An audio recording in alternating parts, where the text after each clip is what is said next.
नमस्कार, बहुत स्वागत है आप सभी का हमारे इस खास बुलेटिन में। मैं हूं आपके साथ मरियम अली। चलिए जल्दी से देश और दुनिया की जो बड़ी खबरें हैं उन पे एक नजर डाल लेते हैं। एक तरफ जहां कई दिनों बाद ईरान और इजराइल के बीच जो जंग जारी थी वो खत्म हो गई, यानी कि युद्ध विराम लग गया।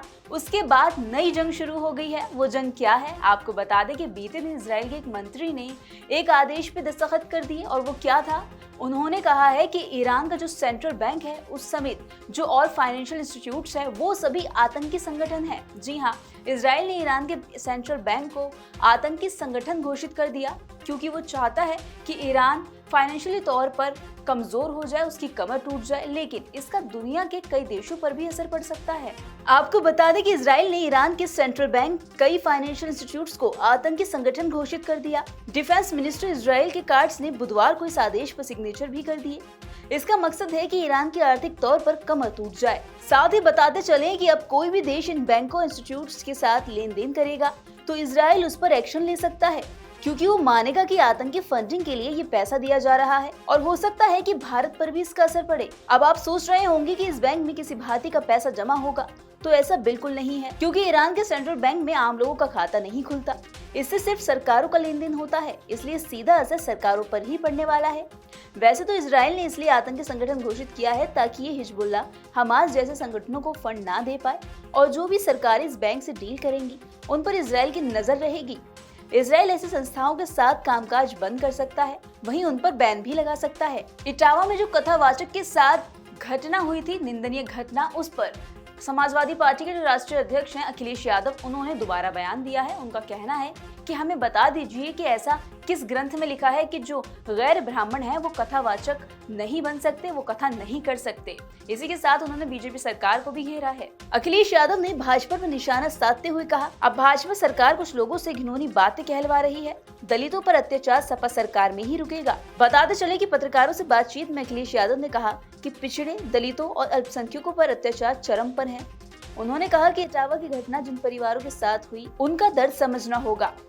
हमें बता दें कि कौन सा ग्रंथ कहता है कि पिछड़े दलित कथा नहीं कर सकते। श्री कृष्ण तो पिछड़ों के ही भगवान हैं, वो दुनिया भर में पूजे जाते हैं। भाजपा को यही तकलीफ है, भगवान राम और हनुमान की जाति किसने बताई। उधर भाजपा कार्यकर्ता शिवम दुबे ने प्रभारी मंत्री जयवीर सिंह को ज्ञापन दिया।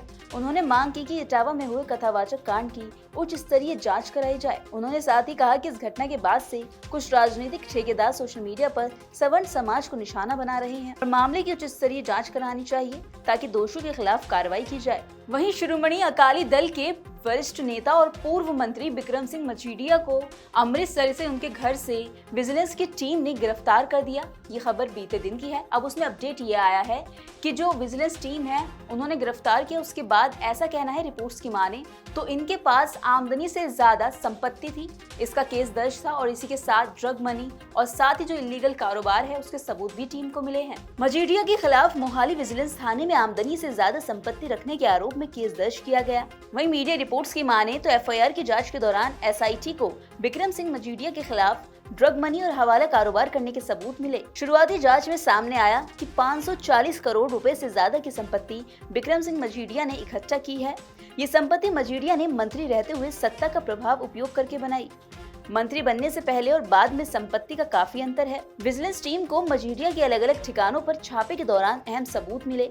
आरोप है कि मजीठिया द्वारा नियंत्रित कंपनियों के बैंक खातों में जमा 161 करोड़ रुपए की नकदी का लेन देन हुआ। वहीं इस केस में विजिलेंस ब्यूरो की तरफ से हर तरह के लेन देन की जांच की जा रही है और साथ ही एसआईटी द्वारा की गई जांच को स्पष्ट तौर पर पता चलता है कि फंड मजीठिया के कंट्रोल वाली सराया इंडस्ट्रीज के खाते में जमा की गई ड्रग मनी से संबंधित है। उधर हिमाचल प्रदेश के कुल्लू में और साथ ही धर्मशाला में बादल फटने की वजह से अब तक जो खबर है, ऐसे में ये बताया जा रहा है कि अब तक वहां 2 लोगों की मौत हो चुकी है और करीब 11 लोग लापता हैं। आपको बता दें जो बाढ़ आई है उससे जनजीवन वहां का अस्त व्यस्त हो गया है, कई घरों को नुकसान भी हुआ। दक्षिण पश्चिम मानसून पश्चिमी हिमालय क्षेत्र में कहर बरपा रहा है। जम्मू कश्मीर, हिमाचल प्रदेश और उत्तराखंड में जोरदार बारिश है। बता दें कि हिमाचल के कुल्लू और धर्मशाला जिलों में 5 जगह बादल फटने से बाढ़ आ गई है और ऐसे में 2 लोगों की मौत हो गई। साथ ही 8 गाड़ियां, 10 पुलियां बह गई।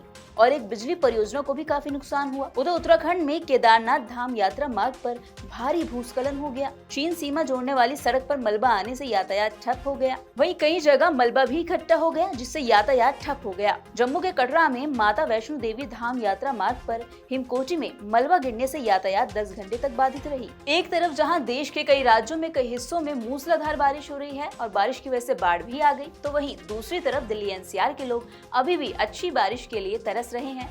वैसे तो आईएमडी लगातार बारिश का अलर्ट दे रही है, मगर बारिश हो नहीं रही। आखिर क्या वजह है कि बादल बनते तो हैं लेकिन बरसते नहीं हैं? भारत मौसम विज्ञान विभाग लगातार भारी बारिश का अलर्ट दे रहा है, लेकिन ये येलो अलर्ट सिर्फ कागजों पर ही रह जाता है। बता दें कि बारिश उतनी अच्छी नहीं हो रही, लेकिन कहीं कहीं बूंदाबांदी देखने को मिली। आईएमडी का कहना था कि 27 जून को मॉनसून आ जाएगा, लेकिन अभी तक बारिश नहीं हुई। आज की बात करें तो आज भी आईएमडी ने भारी बारिश का येलो अलर्ट दे दिया। दिल्ली, ग्रेटर नोएडा, गुड़गांव, गाजियाबाद, फरीदाबाद के साथ पूरे दिल्ली एनसीआर के लिए अलर्ट दिया गया। लेकिन आज भी बारिश होगी या नहीं, इसकी कोई उम्मीद अभी नहीं लगाई जा सकती। फिलहाल भारत मौसम विज्ञान विभाग के ताज़ा अपडेट की माने तो आज भारी बारिश हो सकती है। 30 से 40 किलोमीटर प्रति घंटे की रफ्तार से हवाएं भी चलेंगी और इसके साथ जुलाई तक लगातार बारिश होने का पूर्वानुमान दे दिया गया। तो हमने आपको सभी जरूरी खबरों की जानकारी दी है। इसका अपडेट भी हम लगातार आपको देते रहेंगे। बस उसके लिए आपको जुड़े रहना होगा नवोदय टाइम्स पंजाब केसरी के साथ।